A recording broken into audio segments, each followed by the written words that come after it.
tem trenutku živimo v neki novi geostrateški realnosti. Mislim, da je Gramsci tisti, ki je povedal, da živimo v času, ko ta stari nek svet umira, ne? Ta nov se pa še ni rodil. Ne? In v tem vmesnem obdobju smo priča velikim nestabilnostim. Potrebujemo forume, kot je Blejski strateški forum. Se pravi, da od Bleda, od enega majhnega dogodka, enega majhnega panela, do tega, da je potem ta vrhovodje obravnaval ta vidik vodne varnosti, mislim, da preteklo 2-3 mesece. In zaključki, ki so bili sprejeti, predstavljajo pot naprej. Vladni podcast GoSee. Spoštovane gledalke in gledalci, dobrodošli že v 26. epizodi podcasta GoSee, ki ga za vas vedno, kot vedno, pripravlja Urad Vlade za komuniciranje. Tokrat pa sem z vami Zoran Potič. V podcastu smo se do zdaj nekako ukvarjali z notranjepolitičnimi, družbenimi temami. Tokrat pa bi se posvetili nekemu drugemu zornemu kotu, drugi temi, v bistvu zunanji politiki, ki ni v tem smislu zunanja politika, ampak orodju zunanje politike. Na nek način v zakulisje, v zaodrje, kjer se v bistvu formirajo teme in oplajajo ideje in postavljajo smernice za prihodnost. In v tem primeru Blejski strateški forum. In najboljši zagovornik na to temo je seveda diplomat in sekretar, če se ne motim, Blejskega strateškega foruma, Peter Grk. Pozdrav. Lep pozdrav. Kot rečeno, Peter Grk je zadnja leta, kot sem v pripravah zapisal, tesal, oblikoval, gnetel, spravljal forum v življenje. In me zdaj zanima,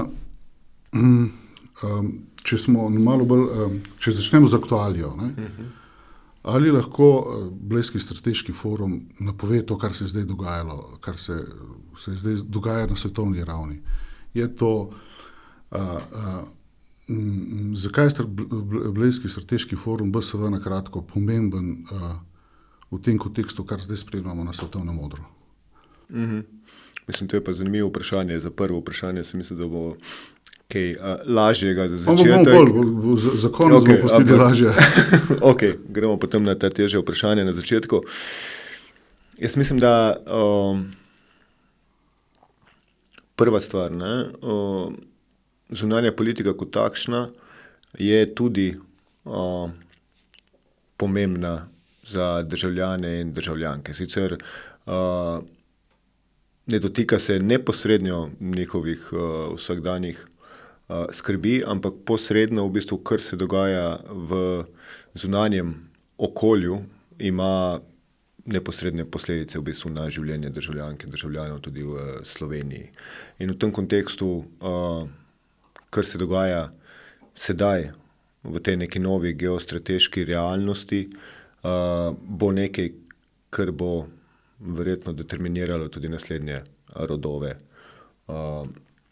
oziroma življenja naših državljank in državljanov. Tako da, zunanja politika je prišla, jaz mislim, da na velika vrata v življenje, v naše življenje vsakega posameznika, preko vseh nestabilnosti konfliktov, ki jih v tem trenutku vidimo na svetu, ne samo ruske agresije na Ukrajino ali pa kar se dogaja v bistvu v Gazi, ampak tudi konfliktov, ki ostanejo nekje v ozadju, so pa enako pomembni in tragični za celotno mednarodno skupnost. Od Sudana do Jemna, do kar se je dogajalo že v preteklosti, recimo v Kongu, Ruanda in tako naprej in tako naprej. Zdaj, jaz mislim, da ga ni junaka, pa tudi Blejski strateški forum ni ta junak, ki bi napovedal, da bomo leta 2025 živeli v taki realnosti geostrateški, kot živimo. Jaz mislim, da še en dan pred rusko agresijo na Ukrajino ni nihče napovedal, da se bo to dejansko zgodilo. Sicer so bili neki strahovi, ampak zdelo se nam je, da tega v Evropi ne bomo več videli. Tudi to, kar se recimo v tem trenutku dogaja v Gazi s to neverjetno silino in nesorazmernostjo, s katero Izrael v bistvu je odgovoril na napad Hamasa, mislim, da je to nekaj, kar je nemogoče, da bi kdorkoli napovedal. Po drugi strani, napovedovalo se je, da bo se ameriška zunanja politika spremenila z prihodom Trumpa. Nove administracije in to se je dejansko tudi zgodilo. Mislim, da v določenih primerih smo vseeno presenečeni, ker nismo pričakovali, da dejansko bo šlo v tako smer. Ne. Vedeli smo, da bo ta smer drugačna, ampak da bo pa šlo v tako spremembo dejansko ameriške zunanje politike, pa mislim, da večina ljudi ni pričakovala. Tako da ja, v tem trenutku živimo v neki novi geostrateški realnosti. Mislim, da je Gramsci tisti, ki je povedal, da živimo v času, ko ta stari nek svet umira, ne, ta nov se pa še ni rodil. Ne, in v tem vmesnem obdobju smo priča velikim nestabilnostim. Potrebujemo forume, kot je Blejski strateški forum, kjer lahko vse te stvari osmislimo, razumemo, obdelamo z različnih kotov. Je to ne? Jaz mislim, da zdaj bolj kot kdajkoli prej. Ampak ne toliko, da v bistvu se pogovarjamo, čeprav je prav, da se pogovarjamo, ampak predvsem, da slišimo. Jaz mislim, da sedaj v tem trenutku v zunanji politiki, pa tudi v bistvu v različnih drugih kontekstih družbenega življenja, je problem tega, da se ljudje med sabo ne poslušajo. To je smisel diplomacije, ne? To je smisel diplomacije, da lahko ti sogovorniku predstaviš eno stvar in da sogovornik to stvar ponotranje oziroma razume in v takih primerih navadno potem pride do nekega kompromisa, ki pomeni neko pot naprej. In se mi zdi, da v tem trenutku smo pa vsaj v zunanji politiki soočeni z dejstvom, da ljudje se pogovarjajo en mimo drugega in da dejansko države, regionalni igralci ne slišijo en drugega. In zato smo tudi priča vsem tem konfliktom, ki se dogajajo. No, če so začela zdaj na koncu, predlagam, da greva na začetek. Namreč, kako se je BSF, Blejski strateški forum, v bistvu skozi vsa ta leta razvijal? Kako je sploh prišlo do pobude, da se je to organiziralo, da se je to spostavilo in kako je potem to potekalo skozi leta? Kako je ta stvar rasla? No, jaz mislim, sicer jaz nisem bil takrat zraven, tiskrat sem bil še mlad in nedobuden diplomat, mislim, da sem bil ravno na misiji v Bruslju pred začetkom predsedovanja. To se je zgodilo 2006. Ne? To se je zgodilo 2006. Ampak po pogovorih z mojimi predhodniki, ideja je bila, in jaz mislim, da dejansko super ideja, da se nadgradi določeno znanje, ki ga je Slovenija ali pa diplomatska služba slovenska dobila po predsedovanju OVSE-ju, se pravi Organizacije za varnost in mir v Evropi, ki smo ji kot Slovenija, mislim, da predsedovali 2005 ali 2004. In takrat je minister, takrat je bil profesor Dimitrij Rupel minister, mislim, da je z par svojimi sodelavci prišel na idejo, da bi to znanje, ki smo ga dobili preko predsedovanja te organizaciji, pretočili v nekaj bolj strateškega oziroma v nekaj, kar bi povečalo tako imenovano mehko moč slovenske zunanje politike. Ne? Mi se moramo zavedati, da pač Slovenija je velika kot en München. In naša realna moč spreminjati zadeve v mednarodni skupnosti leži samo v tem, da imamo določene ideje, določene premisleke, določene stališča, ki jih potem plasiramo in na osnovi teh stališč, teh premislekov, če so dobri, prije mogoče do oblikovanja nekega širšega kompromisa in tukaj je Slovenija hotela odigrati neko vlogo. Zato Blejski strateški forum, da po eni strani predstavlja neko okno v svet Slovenije, promocijo Slovenije kot neke države, ki hoče igrati aktivno vlogo v mednarodni skupnosti, ne? Po drugi strani pa tudi prostor, kjer različni igralci pridejo v neko konstruktivno, izredno lepo atmosfero Bleda. Bled je v bistvu eno od najlepših mest sveta in se lahko na neformalen način pogovarjajo o izredno težkih zadevah. Tako da to je bila premisa na začetku. Mislim, da prvi forum je bil posvečen prav zaradi predsedovanja Organizaciji za varnost in sodelovanje v Evropi Južnemu Kaukazu, ker takrat v bistvu zgodovina se ponavlja. Ne? Takrat je bila velika kriza med Armenijo in Azerbajdžanom in tako naprej. Začelo so se pa že pojavljati tudi težnje po raznih energetskih koridorjih in tale pot je predstavljala eno od pomembnejših vezi tudi za Evropo pri energetski neodvisnosti. To je bil prvi forum, majhen, relativno majhen, mislim, da okoli 200-300 ljudi. In ja, v teh letih smo zrasli do ene številke, ampak jaz ne bi rad govoril o številkah, mislim, da številke ne povejo celotne zgodbe. Jaz mislim, da ključna stvar Blejskega strateškega foruma je predvsem to, oziroma moč, da za določene probleme, pa lahko o tem govorimo tudi kasneje, smo bili pripravljeni pripeljati ljudi, ki različno mislijo, jih vse za isto mizo, da se med seboj poslušajo in potem so prišla tudi določena konkretne stvari, konkretne vprašanja, ki smo jih potem poslali v mednarodno skupnost. No, dajte en primer recimo tega ja, recimo, dogodka. Meni najbolj zanimiv pa je ena tema, kot mi rečemo v diplomaciji, fringe tema, se pravi na obrobju, vodna varnost, water security. Slovenija je ena od ključnih pobudnic, da se razpravlja o vodni varnosti z različnih vidikov, ker se nam zdi, da vprašanje vode, predvsem z klimatskimi spremembami, bo v prihodnosti igralo precej pomembno vlogo v mednarodni skupnosti. Imeli smo panel, mislim, da je bilo to 2 leti nazaj ali pa 3, o vodni varnosti.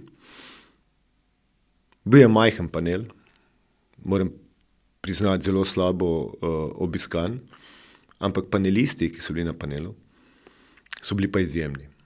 In po koncu panela, po koncu razprave, ki je bila res dobra in lahko si jo pogledate tudi na YouTubeu še vedno, so panelisti prišli na idejo, da bi naredili neko deklaracijo oziroma nek papir o vodni varnosti, ki bi bil kot BSF prispevek celotni debati, ki se je dogajala. In dejansko so ga naredili, ta papir smo posredovali po socialnih omrežjih BSF-ja, preko tudi naše diplomatske mreže. Čez 14 dni sta poklicala veleposlanica v Ženevi, slovensko, Tadžikistan in pa Nizozemska, ki sta bili sopredsedujoči vrhu o vodi Združenih narodov.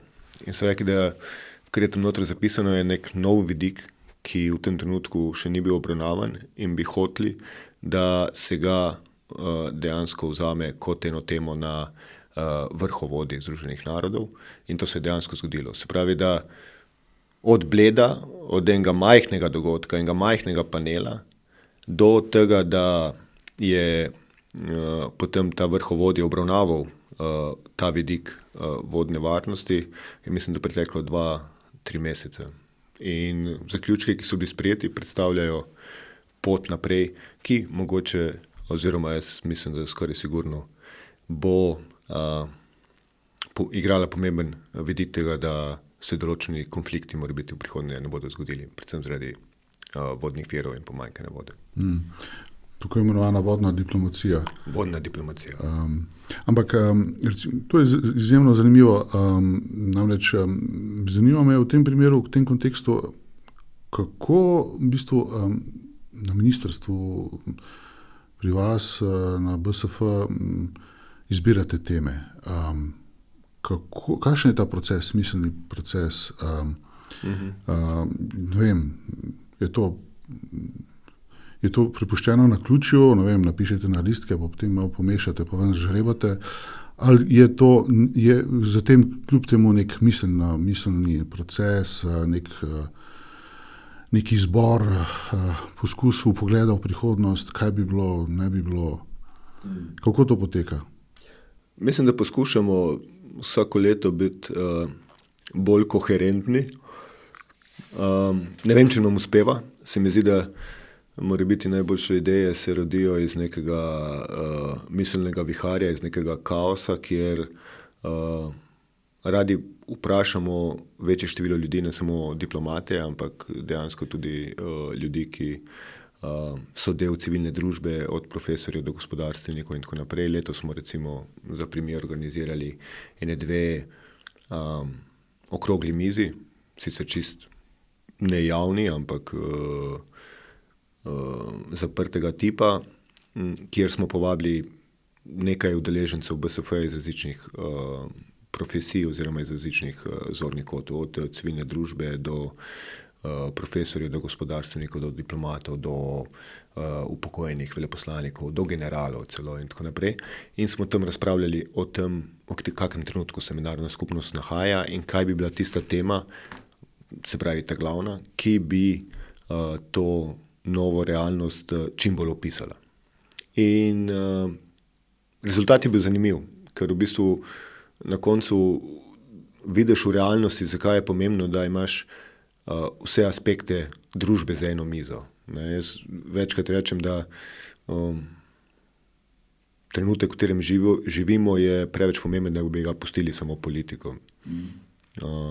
In se mi zdi, da vkolikor ne bomo dosegli, in tukaj je recimo Blejski strateški forum pomemben, nekega širšega družbenega soglasja, kam gremo in kaj so tiste stvari, ki so pomembne, potem se zna zgoditi, da bodo šle stvari zelo narobe, kakor že v tem trenutku grejo. In zato smo se letos še posebej potrudili v bistvu pri izboru teme, pri pogovoru z resnično ogromno deležniki, zato da pridemo do nekega koncepta, ki pije vodo. Če pa recimo govorimo, kako je šlo vse skupaj v preteklosti, obstaja premislek znotraj zunanjega ministrstva, tukaj uporabimo vso diplomatsko znanje, ki ga imamo, se pravi, da se Blejski strateški forum pogovarja z različnimi direktorati, ki pokrivajo različne teme, potem pa gremo z tem zunaj v civilno družbo in preverimo, a so te ideje dejansko tiste, ki so pomembne. Do sedaj je delovalo, mislim, da smo bili precej aktualni skozi leta, mislim, kot sem rekel, ne bom govoril o številkah, ampak prišli smo do neke zgornje meje, ki jo še dopušča infrastruktura na Bledu. Tako da zdaj, če govorimo že malo o prihodnosti Blejskega strateškega foruma, definitivno se ne bo povečeval. Želimo pa si, da bi bil še bolj vsebinski, da bi še več idej lahko prispevali v debato, ki jo zdaj imamo v mednarodni skupnosti. Omenjali ste, da je bilo začetki so bili skromni po številu, po temah vedno močni. Zdaj to seveda naraslo. Kateri so bili po vašem taki zgodovinsko prelomni BSF-ji oziroma kateremu mora biti pustil največji pečat poleg tega o vodni diplomaciji in je to mogoče tudi merilo pomembnosti, ne vem, udeležbe oziroma politikov, predstavnikov mednarodne skupnosti, ki so se udeležili, ne vem, od predsednice Evropske komisije, predsednika in sveta EU in tako naprej. To je malo, mislim, to je zame eno podobno vprašanje, kot te vprašajo tvoji lastni otroci, katerega imaš rajši, ne? Vse imaš enako rad, glede na to, da veš, koliko živcev pa potrpljenja pa dela je šlo vsakega izmed njih, seveda pa javnost vsakega drugače participira. Pač eni se javnosti dopadajo bolj, eni se dopadajo manj, eni bi si želeli takšni ljudi, eni bi si želeli drugačni ljudi. O zgodovinskosti različnih BSF-jev verjetno je še prezgodaj zagovoriti, ampak recimo eden, ki mi pade na pamet, zgodil se je 2 leti nazaj, ko je bil na obisku takratni predsednik Evropskega sveta Charles Michel. Zato smo tudi letos povabili recimo novega predsednika Evropskega sveta Kosto, ki se bo BSF-ja tudi udeležil. Charles Michel je na BSF-ju napovedal, da po njegovem mnenju bo oziroma bi morala biti Evropska unija pripravljena do leta 2030, da sprejme nove države članice. Mislim, da je bil albanski zunanji minister, ki je potem ta nagovor Michela označil kot bled pleč, se pravi neka blejska zaveza o tem, da ta nek proces, ki traja res že predolgo časa, oziroma mislim, da predolgo je slaba beseda, ampak traja brez veze dolgo časa, od leta 2030, mislim, in Solunskega vrha, naj bi se zaključil do 2030.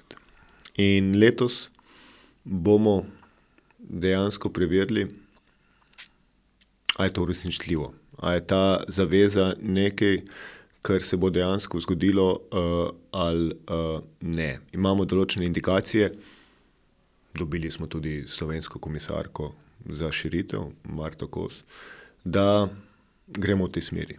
In to me izredno veseli, tako da če si bomo recimo do leta 2030 en blejski strateški forum zapolnili, potem upam, da bo ta blejska zaveza dejansko zaživela in da bomo prišli do, kot zdaj govorijo v Evropski komisiji, ne več do širitve, ampak do unifikacije evropskega kontinenta.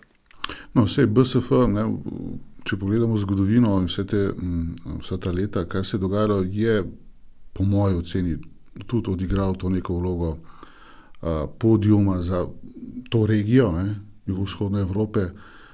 Predsedniki teh držav, vlad so se redno udeleževali Blejskega strateškega foruma in je na nek način tudi orodje slovenske zunanje politike do te regije, ne, kot neka podaljšana roka, bi rekel.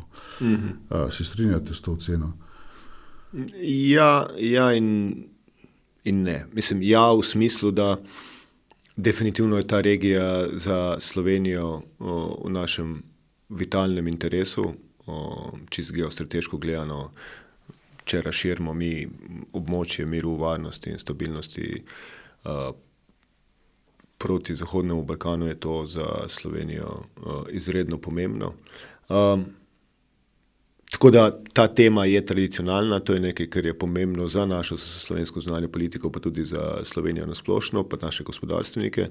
Ampak je pa res, da skozi leta nekega pogovora, premisleka smo prišli do razumevanja, da ta forum je verjetno nekaj več kot sam Zahodni Balkan. Zdelo se nam je, da v bistvu slovenska zunanja politika je nekaj več kot le regija Zahodnega Balkana. Ne? Če pogledamo recimo čist v tem trenutku, s čem se vse slovenska zunanja politika ukvarja, od nestalnega članstva v varnostnem svetu do v bistvu tradicionalno močne vloge, ki jo imamo, kar se tiče Gaze, kar se tiče v bistvu ruske agresije na Ukrajino, kar se tiče prihodnosti Evrope. Smo ugotovili, da imamo regijo, imamo širitev, ki je naša izredno pomembna tema in jo bomo ohranili. Po drugi strani smo pa hoteli v bistvu forum odpreti tudi za tiste teme, ki so malce bolj globalne in so pomembne tudi za razvoj regionalnih dogodkov. Recimo, če govorimo o kibernetski varnosti, če govorimo o klimatskih spremembah, če govorimo o migracijah, če govorimo o transatlantskih odnosih. Se pravi, vse te teme so pomembne, ker igrajo neko vlogo tudi v tem ožjem regionalnem kontekstu. Tako da mislim, da ta razvoj Blejskega strateškega foruma od ene platforme za predvsem neke regionalne stvari, smo prišli zdaj do malce širšega premisleka o globalni skupnosti kot takšni. Ja, kako pa je, ne, če zdaj mi gledamo od optike Slovenije in BSF, navzven, kako pa vidijo od zunaj, Blejski strateški forum? Kakšne imate odzive, ne vem, iz Evrope, iz čez oceanskih držav, Bližnjega vzhoda. Kako te skupnosti gledajo na BSF? Imate kakšen pogled v to? Ja, jaz mislim, da najtežje je biti prerok v svoji lastni vasi. Ker če pogledamo odzive od zunaj, so resnično dobri. Se to se kaže tudi v bistvu v rasti, v tem, da se določeni gosti vedno vlačajo nazaj in tako naprej. Ampak ena stvar, ki je, mislim, da za njih pomembna in ki jo ponuja forum za razliko od vseh ostalih strateških dogodkov, ki jih ni malo. V Evropski uniji imamo in Davos, Münchensko varnostno, Globsek in tako naprej. Jaz mislim, da zdaj v tem trenutku lahko že Blejski strateški forum damo v to kategorijo, ker je nekaj, kar je dobro, kar je pomembno, predvsem se pravi v kontekstu majhne države, kot je Slovenija. Ampak ena stvar, ki nam jo vedno pravijo, je, da se na Bledu počutijo kot del neke širše družbe. Pravijo, da v bistvu Blejski strateški forum je pomemben, ker je tako inkluziven. V smislu tega, da resnično poskušamo pripeljati od mladih do politikov, do gospodarstvenikov, do profesorjev, do akademikov in tako naprej in jih vse postaviti v nek enakopraven položaj. Zadnjič mi je pisal en moderator, da mu je bilo genialno, ko je prišel na sprejem in se lahko pogovarjal z recimo katarskim zunanjim ministrom ob hrani in tako naprej. Tako da to je nekaj, ta inkluzivnost je nekaj, kar bomo poskušali ohraniti tudi v prihodnje, ker se pravi, če se ne bomo med sabo pogovarjali, potem bodo šle zadeve v precej napačno smer. Ker tu je zanimiv tudi moment, da obstaja, ti boš bolj vedel, poimenovati mladi strateški forum za mlade, Young. Tu je tudi, sem zasledil zanimivo zgodbo, da ko so v bistvu kot študentje prihajali na strateški forum iz tujine, potem so se pa vračali v nekih drugih funkcijah, ti isti ljudje.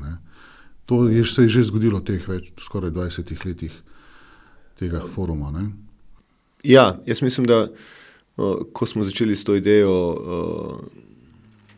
Blejskega strateškega foruma mladih, smo predvsem prvič hoteli dati glas mladim, ker se nam je zdelo, da tega njihovega glasu ni v zunanji politiki, glede na to, da se pogovarjamo o prihodnosti, ki jo bodo oni živeli. Tukaj govorimo predvsem recimo o klimatskih spremembah in tako naprej. Po drugi strani smo pa hoteli narediti proces, kjer bi pripeljali zelo različne profile mladih ljudi, tistih, ki so pokazali določeno ambicijo, pa tudi določeno znanje, da bi radi nekaj dosegli. Ali je to v politiki, ali v gospodarstvu, ali čisto na lokalnem nivoju. In ja, skozi zgodovino mislim, da smo imeli par ministrov, par mladih ljudi, ki so postali ministri. Mislim, da je enega celo predsednika vlade, to je bil bivši črnogorski predsednik vlade Abazović, spomnim se še, je prišel v kavbojkah na BSF. Tako da zdaj pa v bistvu mlade vključujemo vse bolj in bolj. Se pravi, da poskušamo imeti tudi na tem glavnem Blejskem strateškem forumu v vsaki razpravi vsaj en mlad glas, ki ga pač zberemo skozi neke procese, diskusije mladih ena na ena z različnimi ljudmi. Recimo lani mi je bila posebej v spominu z Albijem Saksom, bivšim ustavnim južnoafriškim sodnikom. To je človek, ki je podpisal konec apartheida. In se mi zdi, da ta izmenjava mnenj med mladimi in pa izkušenimi predstavniki družbe je izredno pomembna. Tako za te izkušene kot za mlade. Ja, preden se lotva letošnjemu BSF-ju, me zanima ena reč. Glede na to, da je Blejski strateški forum že toliko let v pogonu, vpleteno je precejšnje število slovenskih diplomatov v organizacijo in izpeljavo.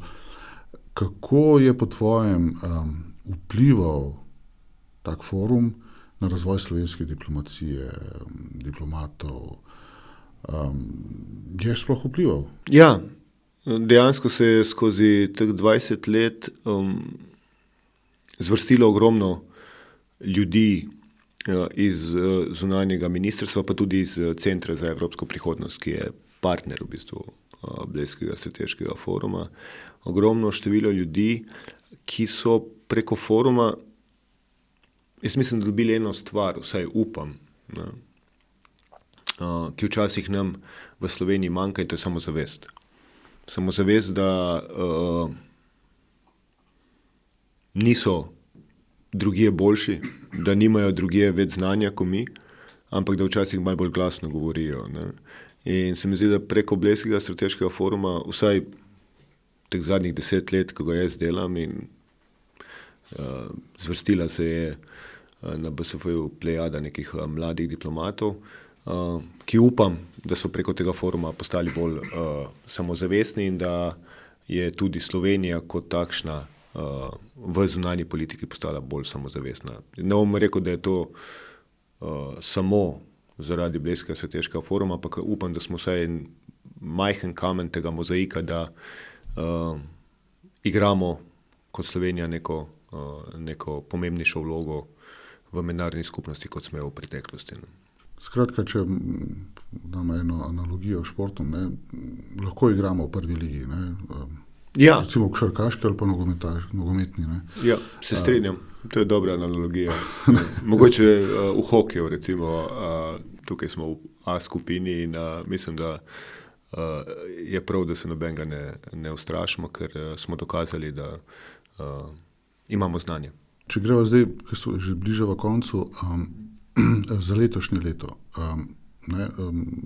Peter, omenil si že, da znova prihajajo pomembni, visoki gostje. Kaj vse se bo dogajalo letos na tej naši razglednici Postcard, Bledu? Kaj vse bo možno slišati in kdo vse konec koncev pride? Kdo je napovedal prihod? Ja,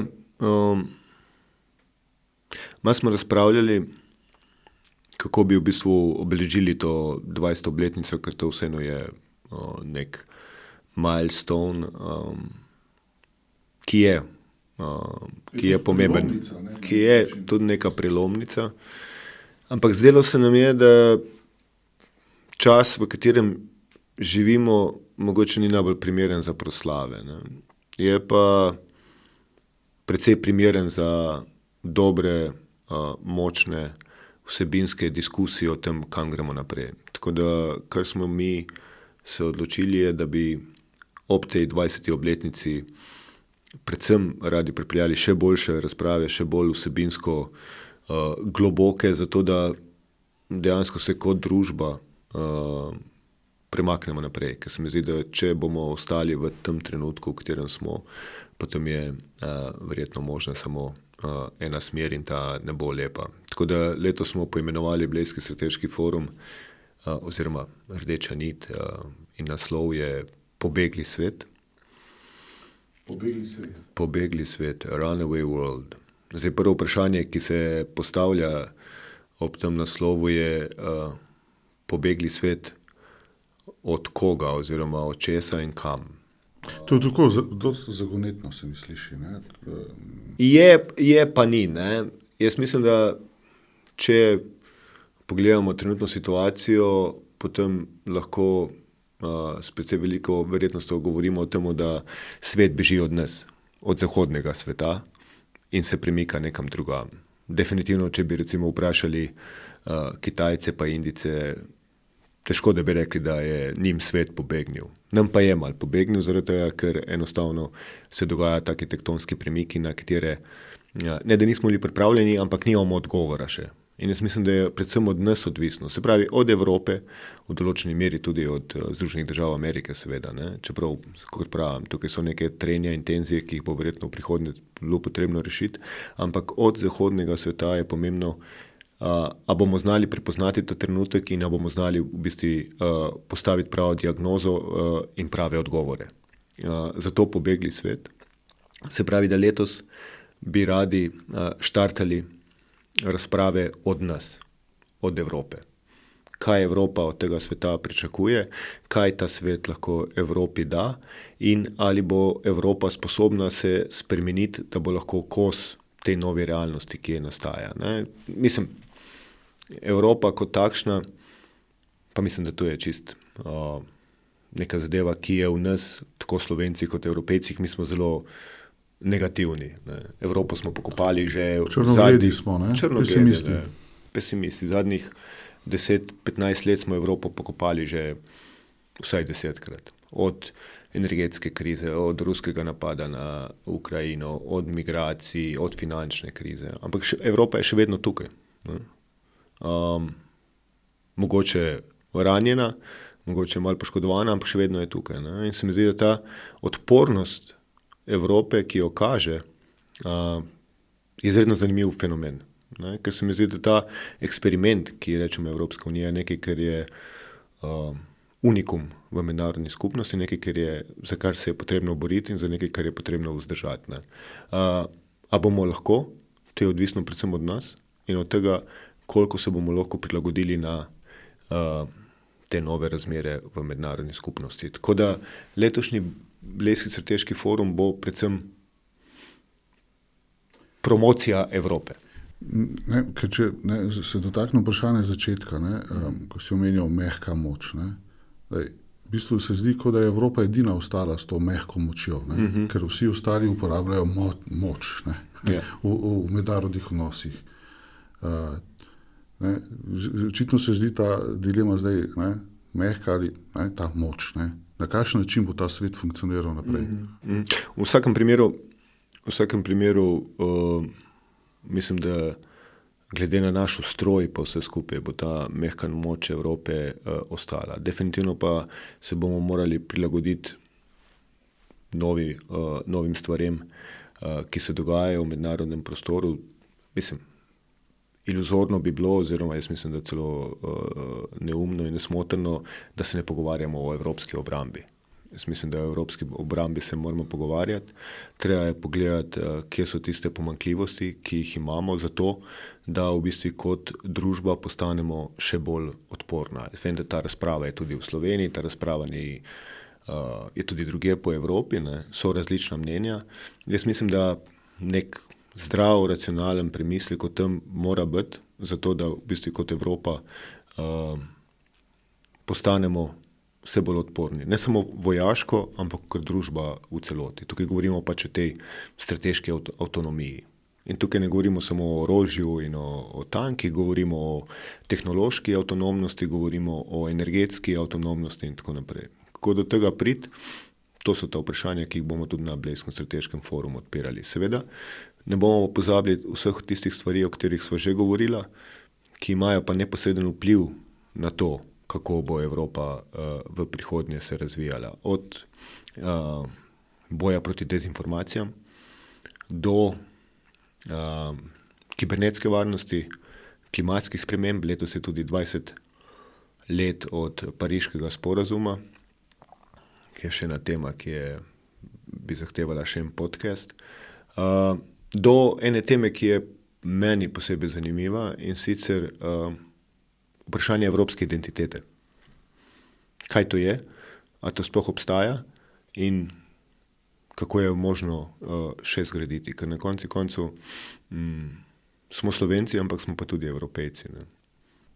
Ja, to zlasti vidimo pri naših otrocih, ko imajo čisto neko novo perspektivo dojemanja države in kontinenta, na katerem živimo. No, ampak tukaj spet eno vprašanje, ki je pomembno, in ki smo ga tudi obravnavali na strateškem forumu že večkrat, vprašanje izobraževanja.